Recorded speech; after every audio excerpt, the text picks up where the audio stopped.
Life Media, America's leading source for life improvement, presents Jim Rohn, Living an Exceptional Life.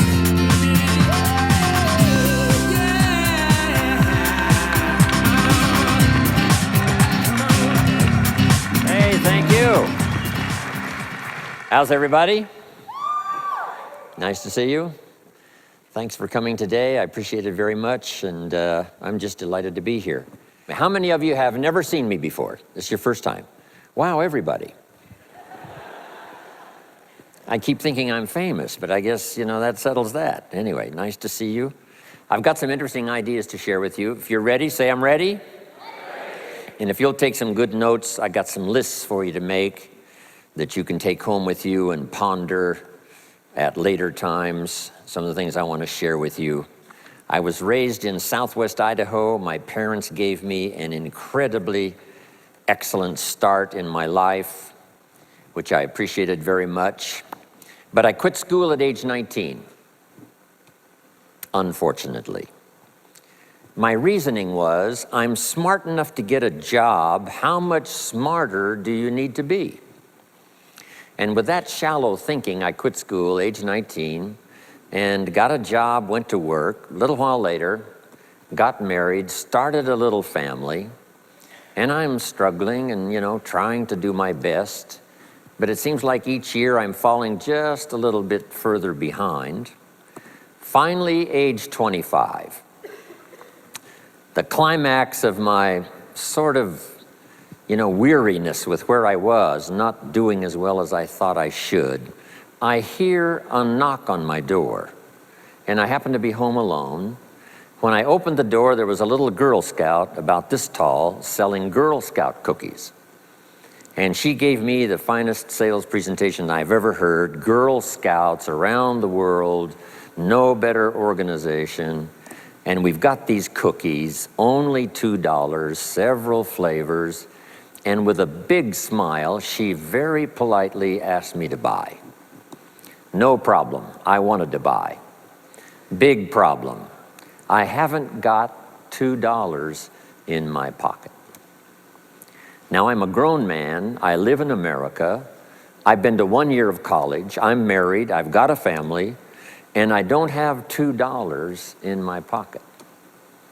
And I didn't want to tell her that. So I did what I thought was next best. I lied to her. I said, hey, look, I've already bought lots of Girl Scout cookies. I've still got plenty in the house that we haven't eaten yet. And she said, oh, that's wonderful. Thank you very much. And she leaves. When she leaves, I say to myself, I don't want to live like this anymore. I mean, how low can you get lying to a Girl Scout? I mean, that's about as low as you can go. But I promised myself that day I was going to start my search of finding opportunity, finding somebody who could teach me and coach me on doing much better for myself and for my family and for my future.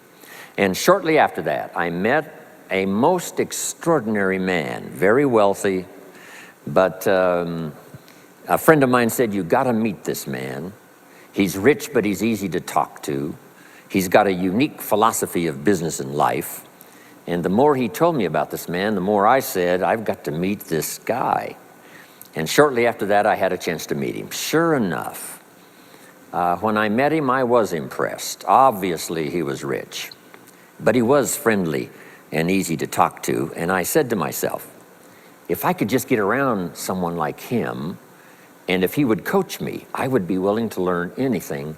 I'd love to be like him. Well, my good fortune was he invited me to join his company, and over the next 5 years, my dream came true. He coached me and taught me how to turn my life from pennies to fortune. And he's not alive anymore, but I'd like to pay tribute to him one more time, Mr. Earl Schoaf, for the dramatic impact he had on my life, especially during that 5-year period.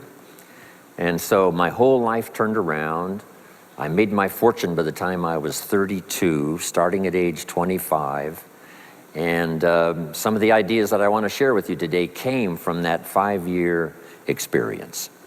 Then from there, I got into lecturing and giving seminars, and I've written a few books. and my career now spans about 41 years. But I'll never forget the impact this gentleman had on my life with a few simple concepts that totally changed my life, changed my future, and changed everything.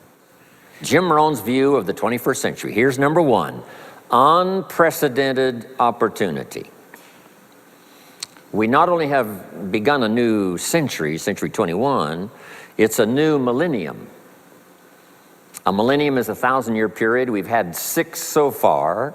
This is the beginning of the 7th millennium, and some scholars tell us that this could very well be an extraordinary time for the human race, this 7th millennium. And there's probably a lot of good reason that that is probably true. Unprecedented opportunity. We've now got the technology. We pick up a telephone now and talk to somebody on the other side of the world. Transportation now is so easy. I get on an airplane in Los Angeles, and 13 hours later, I'm in Tokyo. 5 meals, 3 movies, and you're there. I mean, you know, it's a simple deal. Anyway, we've got technology, we've got transportation, we've got all the rest, right? So this is going to be a time of unprecedented opportunity in every field you can imagine, every industry, every country. It's going to be the greatest period of opportunity time in the history of the human race, the 21st century, especially these opening years of the 21st century. So that's number one, unprecedented opportunity. Now here's the second note to take. Now also keen competition, because we now play the world game. And it's not just competition across the street and company to company and, you know, division to division and, you know, company to company. Now it's worldwide competition. A job now becomes available. Does it go to someone in Minnesota or someone in India? Worldwide competition. So now you've got to be ready to cash in on the opportunity, but you've also got to be ready for the competition. So I've got some interesting ideas on how to be prepared for both opportunity and competition in these opening years of the 21st century. Here's some of my best advice. Number one, you've got to have more than one skill. It's okay to have one skill, but I'm telling you, if you want economic safety for the future, especially this century, my personal opinion, you need more than one skill. We've seen people, right, the last 15, 20 years that only had one skill, worked for this company for a long time. The division the guy worked for got chopped, eliminated. Now he loses his job. Now he tells us he's in economic distress. Why would that be? Simple answer, he only had one skill. So for economic safety for the future, my personal advice, you gotta have more than one skill. In fact, it led me to my first fortune, and that was learning more than one skill. I started learning these extra skills in Idaho, where I grew up. I knew how to milk cows, but it didn't pay very well. Then someone gave me this incredible advice. If you want to lay the foundation for a future fortune, you've got to learn more than one skill. And I started that process age 25. Here's the first one, and I started part-time, a little sales job that I got. A product that I believed in, learned how to present it well enough for somebody to say yes, gave excellent service so that that would lead to multiple sales, and this little extra part-time job in sales absolutely started multiplying my income. From milking cows, now I've got this ability now to start getting customers, keep them serviced, and make some money in this extra skill. So now I've got 2 skills, milking cows and finding customers. Here's the next skill I learned, just to give you a quick list.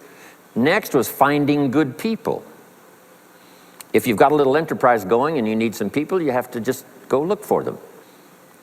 And when I learned this skill, finding good people for my little enterprise, I couldn't believe how it drastically changed my income. My income now starts to multiply, not just increase. So now I've got what? 3 skills: milking cows, getting customers, finding good people. I'm on my way. Here's the next one that paid me big money, in case you're interested, and that's organizing. Organizing simply means getting people to work together. Big challenge, but if you learn this skill, getting people to work together, they pay extraordinary money. Here's the next one that really increased my income substantially, and that's promotion and recognition. Rewarding people for small steps of progress. I mastered this one. And here's the philosophy behind it.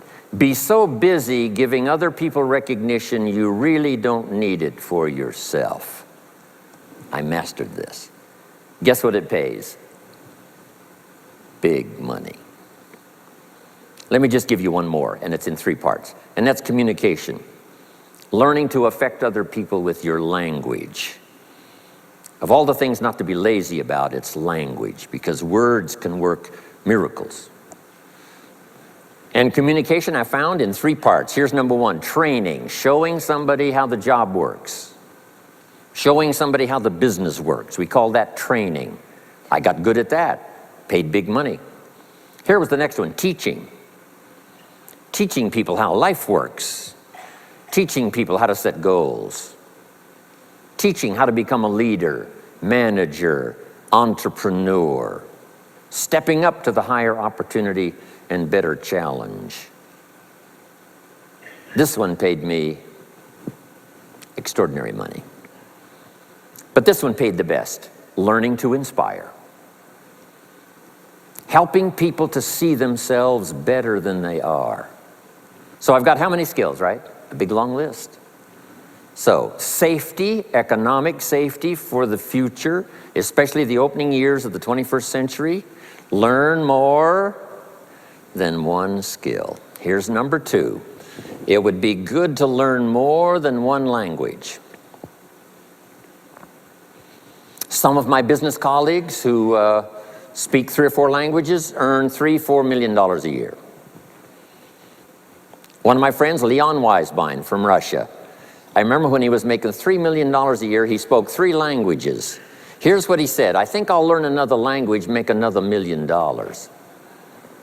Those extra languages are so valuable. When I travel the world, I got to find somebody that knows more than one language or I'm in deep trouble. If you think the time has passed you by to learn that 2nd, 3rd language, make this note. You heard it from Jim Rohn. Give it as a gift to your children. The 2nd language. Maybe that'll inspire them to learn the 3rd language, and then no telling where it might go from there. I asked a school teacher one time, how many languages can a child learn? Here's what she said, as many as you will teach them. They don't lack capacity, they don't lack intelligence, they certainly don't lack curiosity, they only lack a teacher. So you got my good advice now? More than one skill, more than one language, here's the rest. Learn the simple economic formula that works for everybody, and I can give it to you in just a couple of sentences. A simple economic formula, kids can understand it, anybody can understand it. Anybody that wants to get paid, here's the language for your notes. We get paid for bringing value to the marketplace. That's as simple as you can put economics. Anybody that wants to get paid. You get paid for bringing value to the marketplace. The marketplace is the people. Now, the value we bring is one part of it, a product or a service, but here's the other part, the value you become. So just off to the side, put the value is 2 parts. The value you bring, like a product. If you manufactured it, you might keep improving the product. If someone else manufactured it and you're out selling it, they probably keep improving the product. But this is the one you have to work on yourself. The value you become, like an entrepreneur, a leader, a teacher, supervisor, manager. What you become also pays much more than what you bring. Once I understood that, then here's what my mentor said. Go to work on yourself harder than you work on your job. If you work hard on your job, you can make a living. Then he said, if you work hard on yourself, you could make a fortune. So I worked hard on my job and made a living, but I learned, starting with those extra hours per week, learning these extra skills, I started working on myself. And here's a philosophical phrase everybody should take home. Here it is. Success is something you attract by becoming an attractive person. Success is not something you pursue. It's what you attract by becoming attractive. By becoming attractive to the marketplace. What would do that?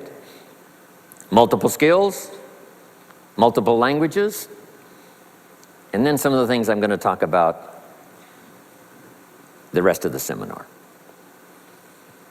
So, now what else would help you to be attractive to the marketplace besides more than one skill and more than one languages? I've divided it into five simple, basic fundamentals of ideas to ponder and think about that will increase your value to the marketplace. Could perhaps, like it did for me, multiply your income by 2, and then multiply it by 3, and then multiply your income by 4, and then by 5.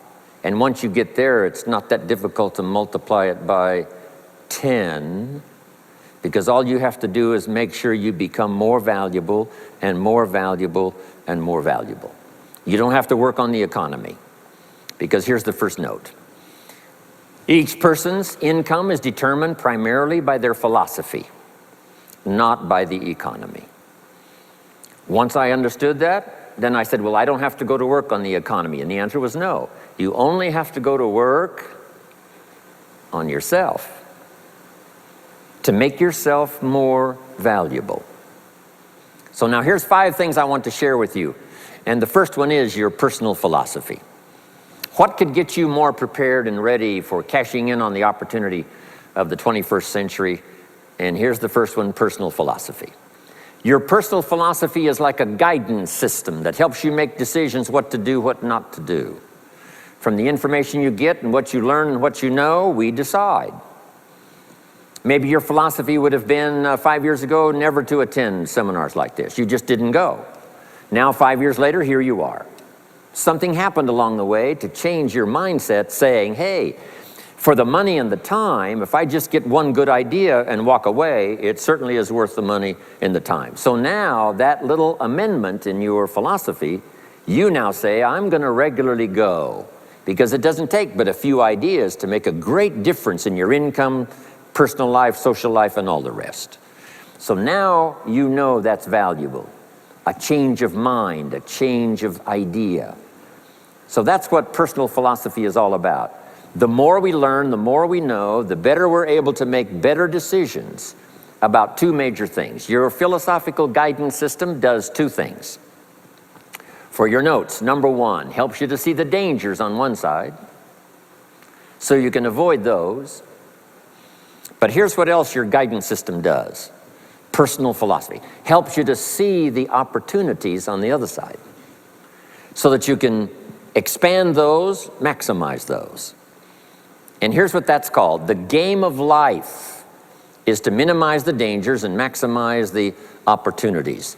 And the more we know and the more we learn, the more experience we gather in sessions like this, from the sermon on Sunday morning to the books we read and all the rest, helps us to keep continually adjusting our philosophical guidance system so that we minimize more dangers, maximize more opportunities. That's really the game of life. I couldn't put it much more simply. So number 1, we're affected by what we know. Now, how do we know more things and learn more things that'll help us readjust our thinking so we can avoid the dangers, maximize the opportunities? Here's number 1, learn from personal experience. One way to learn to do something right is what? First do it wrong, right? Mess up, and then you say, wow, that was costly. I'm never going to do that again. So one way to learn to do it right, first do it wrong. Sometimes a negative experience turns out finally to be positive. They say if you survive your first heart attack, you may now live to be a very old person. Why is that? Well, that first heart attack, if you survived it, is called a wake-up call. And maybe the doctor said, one more of these and you're history. And you said, wow. And you make it for the health food store. And you start reading every book you can find on good nutrition, how to avoid another one of these heart attacks. And you start jogging and start walking and doing all of the stuff. And this total change of lifestyle could now save your life and cause you to live to be a very old person. Here's what my mentor said, that's some of the best advice I ever got. He said, Mr. Rohn, if you will change, everything will change for you. If you'll start making personal changes, your income will change, your health will change, your future will change, everything will change, if you're willing to start making the changes. So sometimes a negative experience now causes us to really make a sudden shift in our philosophical guidance system that says, hey, I'm never going to let this happen to me again. Fantastic. Now here's the next way to learn, and that is to learn from other people's experiences, whether they are negative or positive. It's too bad failures don't give seminars like this. Wouldn't that be good information? Now we don't want to pay them, so they don't lecture, but their information would be valuable. If you know a guy that's messed up his life for 40 years, you have to say, John, would you spend a day with me? And I will bring my notebook and take good notes. A good-looking guy like you, beautiful family, every reason to do well, threw it all away. Teach me how for the last 40 years you messed it all up.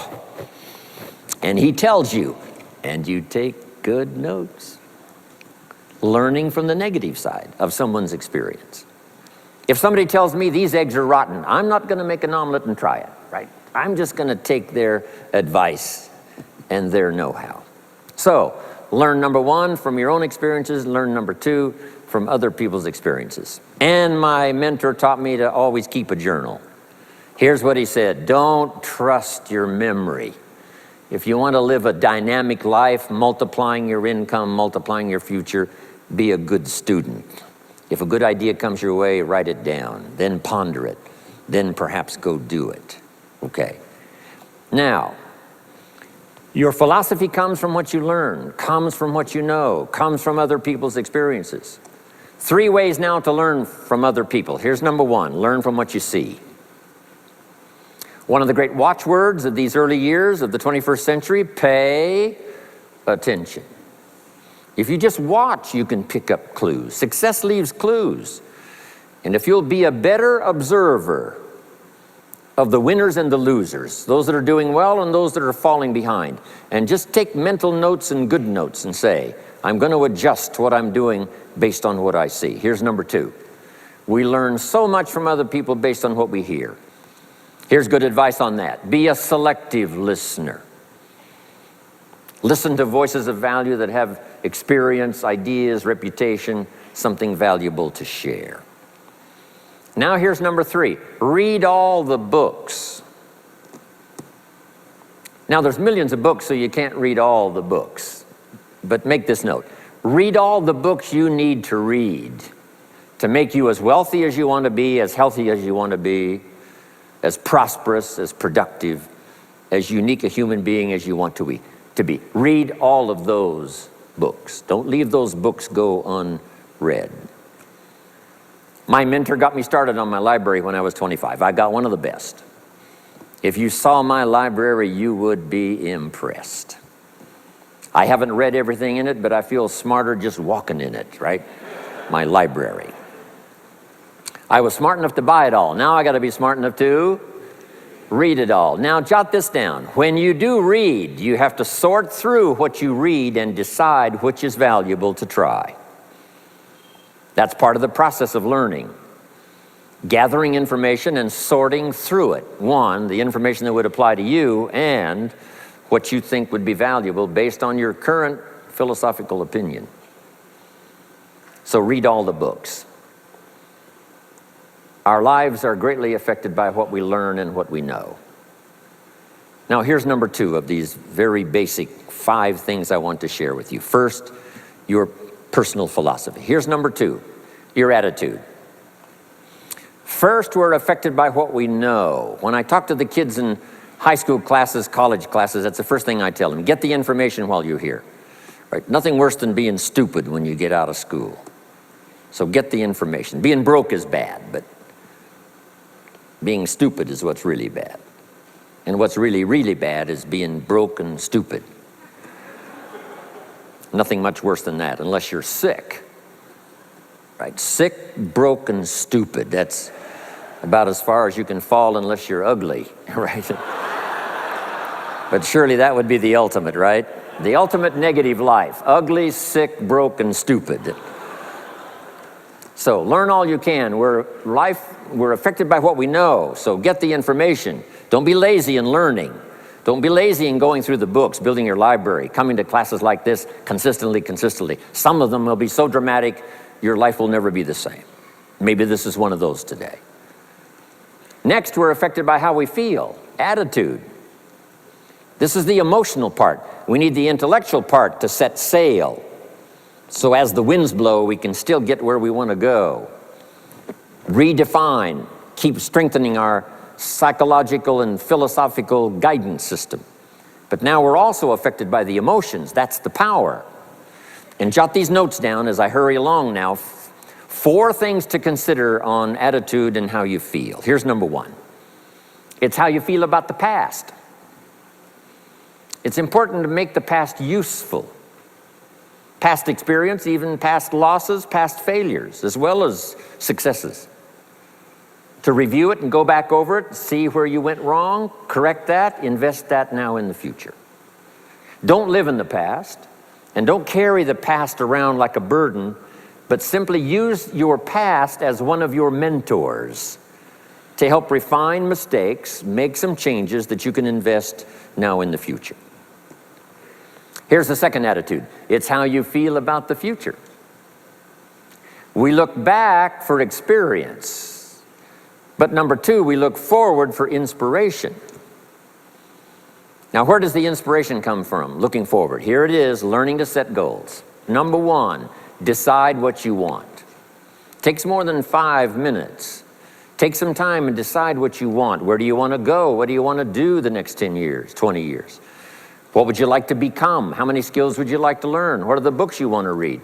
How about the people you want to meet? The cities you want to visit? Experiences you'd like to have over this next period of time? Start thinking about all of that. Here's the next key. Write it all down. Building a life is like building a house. You wouldn't start building the house until you had it finished. Wouldn't you look foolish starting to build the house if it wasn't finished first?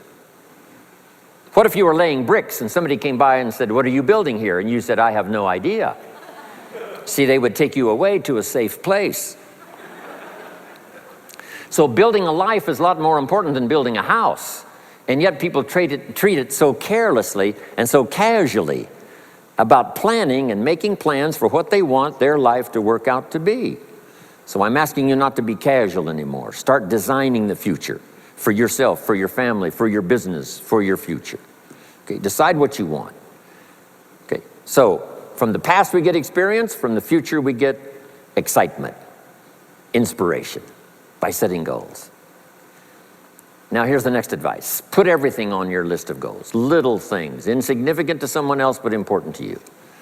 A goal list is important. You don't have to publish it in the local newspaper. My Japanese friend, Toro Ikeda, San Jose, California, put on his first list, a Caucasian gardener. I said, go Toro. Back then everybody had a Japanese gardener. He said, no, I'm Japanese. I want a Caucasian gardener. I like that. So set goals. Set the goals that'll turn you on, goals that'll get you excited. Put everything on your list. Now, here's the next attitude. It's very important how you feel about everybody. If you want to be a leader extraordinaire, here's what you learn. Each of us need all of us. One person doesn't make an economy. One person doesn't make a symphony orchestra. It takes all of us for each of us to be successful. Each of us need all of us, and all of us need each of us. Each gift is important. as we bring it to the table, as we bring it to the country, as we bring it to the community. Learn to appreciate that. Each of us need all of us. Now here's the last one on attitude. It's how you feel about yourself. Nothing more powerful than self-confidence to start multiplying your income by 2, by 3, by 5, by 10. And where does that come from? Make the note. It comes from self-esteem. Doing the things you know you should do, and at the end of the day, your self-esteem is soaring and high. You've met the people you said you'd meet. You made the calls you said you would make. You did the things that you required of yourself to do. And at the end of the day, you feel great about yourself. That is one of the greatest motivating factors for the future, self-esteem, feeling good about yourself. Now let me give you the miracle piece of this formula. If you're ready, say, I'm ready. Here it is. Number 3 is activity. We're affected by what we do. Now we've gotten to the formula of how to turn ideas into reality, how to turn imagination into substance. It's called number 3, activity. So add these notes to it now. Activity is the work. Activity is the labor. You might add labor pains. I'm short on personal experience here, but the mothers in the room would tell us that we know what that's all about, labor pains. Why would an upcoming potential mother be willing to put herself through maybe a rather painful experience? She said, that's an easy answer, and it's for your notes. It produces new life. Why wouldn't she put herself to the labor? Now comes the miracle of new life. And whether it's new career life or new business life or new friendship life or new married life or new life of any kind, it has to come from the work. It comes from the labor. In fact, labor was so important. Here was the original formula for labor. If you have forgotten it, remind yourself. For your notes, 6 days of labor and what? 1 day of rest. Now it's important not to get those numbers mixed up. Why is that? Here's why. Why not 5-2? I don't know, maybe 5 and 2 would be okay. If God would have thought of 5 and 2, he might have made it 5 and 2. Right? You can't think of everything when you're putting one of these together. But maybe one of the reasons for 6-1, jot this down now. If you rest too long, the weeds take the garden. Not to think so is naive. As soon as you've planted, the busy bugs and the noxious weeds are out to take it. So you can't linger too long in the rest mode. You've got to go back to work. 6 days of work, then rest and spirituality and friendship and change of pace. And then go back over the last 6 days. What did I do? What did I miss? Who did I miss? What happened? So that I can invest those corrections in the next 6 days of higher productivity. Have you got that now? 6 days of work, 1 day of rest. Don't get the numbers mixed up. Activity. Now, activity finishes the miracle. Good question for your notes. How did this convention center get here? Let me give you the steps. Number 1, somebody saw it while the property was vacant. You say, well, how could you see a convention center if it isn't here? It's the only way it will be here. And somebody has to see it so clearly they can draw a picture of it, saying, this is the convention center. You say, no, it isn't there. They say, yes, this is the convention center. The artist's rendering shows you a picture of what isn't there.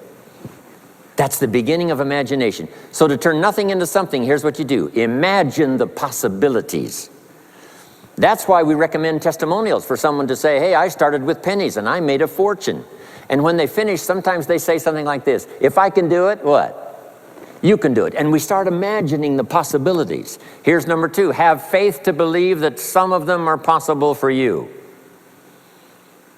And both imagination and faith are powerful forces, but we still don't have a hotel.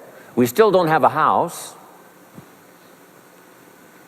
Even though those are powerful forces, it is the beginning. Now, imagination and faith must be deposited in activity or it is wasted. But the finishing touch of the miracle process is now go to work. Go to work and build a better career. Go to work and build good health. You can't have good health without the work. When did we start hearing that phrase? No pain, what? No gain. You got to do the work. You can read all the books until you're wise. You can have faith and believe until it is extraordinary. But now you must go to work. And if you'll learn to appreciate the work that produces the miracle of good health, the miracle of a career, the miracle of a relationship, the miracle of a fortune. Only humans now can do this. The birds of the field can't do it. No other life form can imagine and create something from nothing. Have faith and then build it and make it real. Only humans. It's an extraordinary gift. Depends on how often you use it.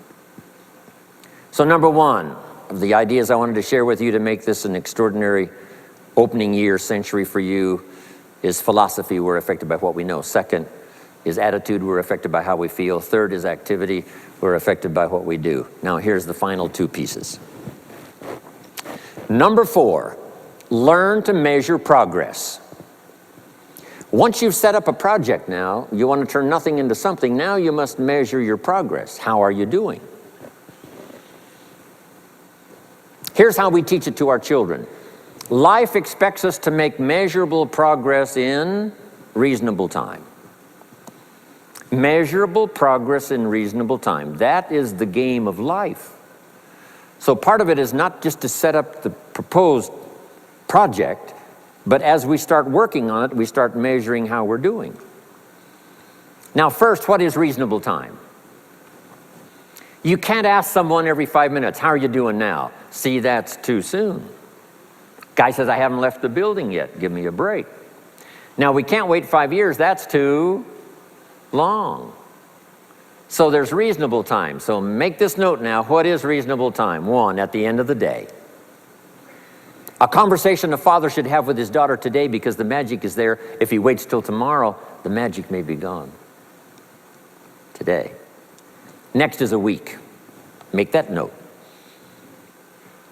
Usually, we get paid by the week. Somebody adds up our value to the marketplace, out comes the check. The next week, somebody adds up our value to the marketplace, out comes the check. What I learned to do is to change my value to the marketplace so the check kept getting bigger and bigger and bigger. I didn't have to change the economy, I only had to change myself. Measure your own progress. Success is a numbers game. We demand it of our children. How many years do you want your child to spend in 4th grade? Approximately. About 1 year, right? You say, well, if they're nice kids, would you give them 3 or 4 years? You say, no. This is not a nice game. This is getting ready for the future. This is getting ready for the challenges and the opportunities. You can't linger in 1 grade more than 1 year.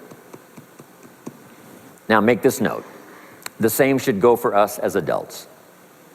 Don't linger more than 1 year in 1 grade of learning.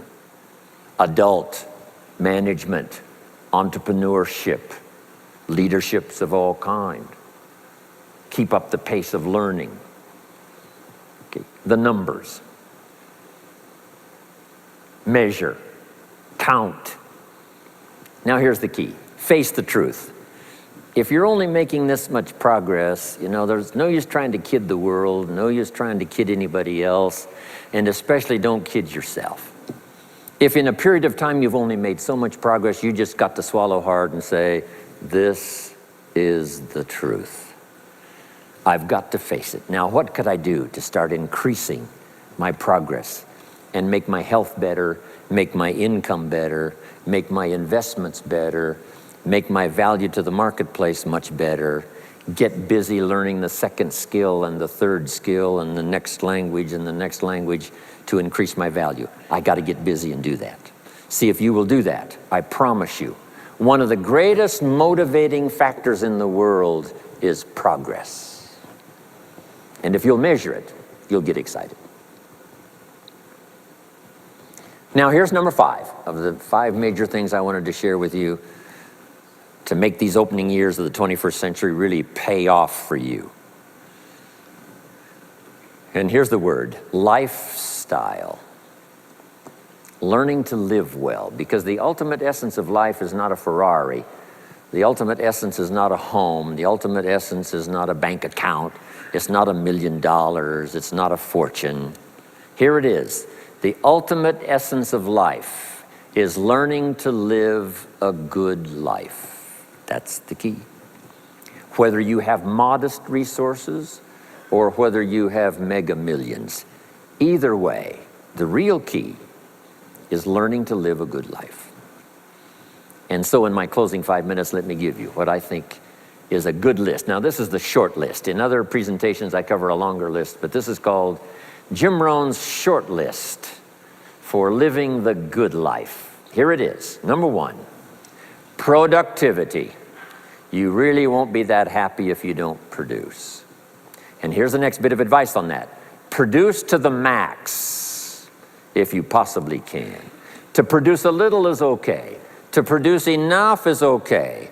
To produce some to get by is all right. But why not try productivity to the max? Andrew Carnegie, who built the steel industry back in the 30s, here's what Andrew said. I'm going to spend the first half of my life accumulating money. I'm going to spend the last half of my life giving it all away. He got so inspired by that goal that the first half of his life he accumulated $400 million, which back in the 30s was a lot of money. A mega fortune. Guess what he did the last half of his life? He gave it all away. I got a good question for you as we close. Here's the question. What's got you turned on? What's got you up early?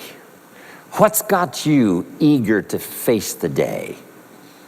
What's got you inspired to learn the extra skill, put in the extra time, go the extra mile, learn how to work with people, guarantee your future? Good question. Here's number 2, good friends. You got to have good friends.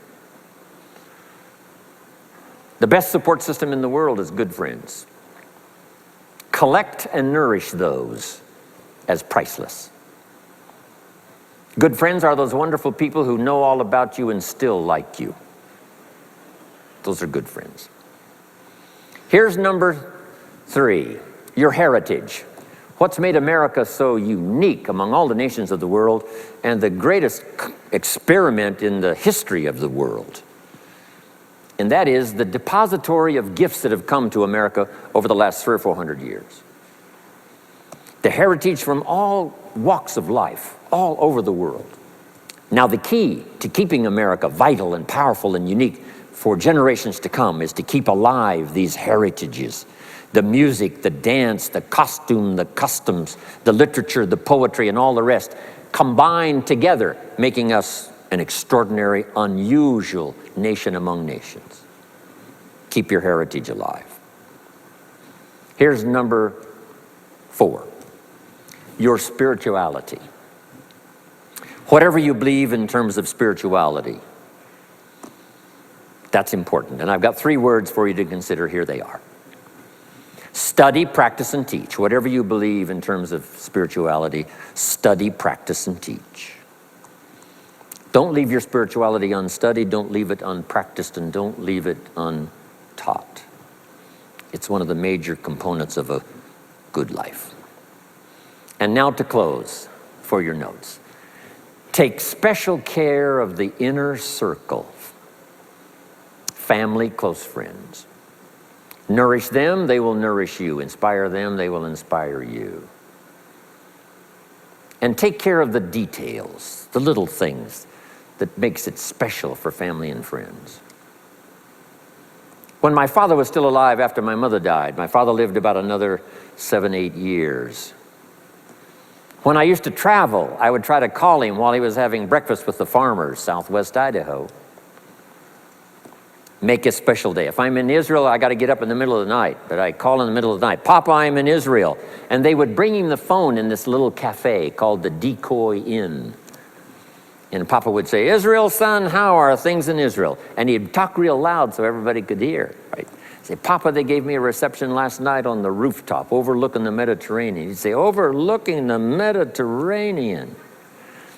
Now he's got a story to tell for the rest of the day. My son called me this morning while I was having breakfast with the farmers. I know he had to get up in the middle of the night. Special days. One more scene. I thought about my father walking down the lane on the farm to the mailbox, opening it up. And this is for your notes. Make sure the mailbox is not empty.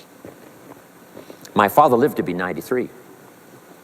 What kind of an experience would that be for a day? Age 93, open the mailbox and it's empty. Even if it's just a postcard, make sure the mailbox is not empty. The details, the inner circle. And now here's the last. Maybe, just maybe, some of the things I've shared with you have been seeds that have fallen on your consciousness at the right time. And then if it turns into something valuable for you in the future, that will be well worth my coming, being away from my grandchildren and my children for a little while, to come and deposit the best of my experience with all of you today. Thank you very much. God bless. We hope you've enjoyed this special presentation of Jim Rohn's Living an Exceptional Life. If you'd like to own a copy of this program or any of Better Life Media's programs, please visit our website at betterlifemedia.com, where you'll find all types of valuable life improvement information.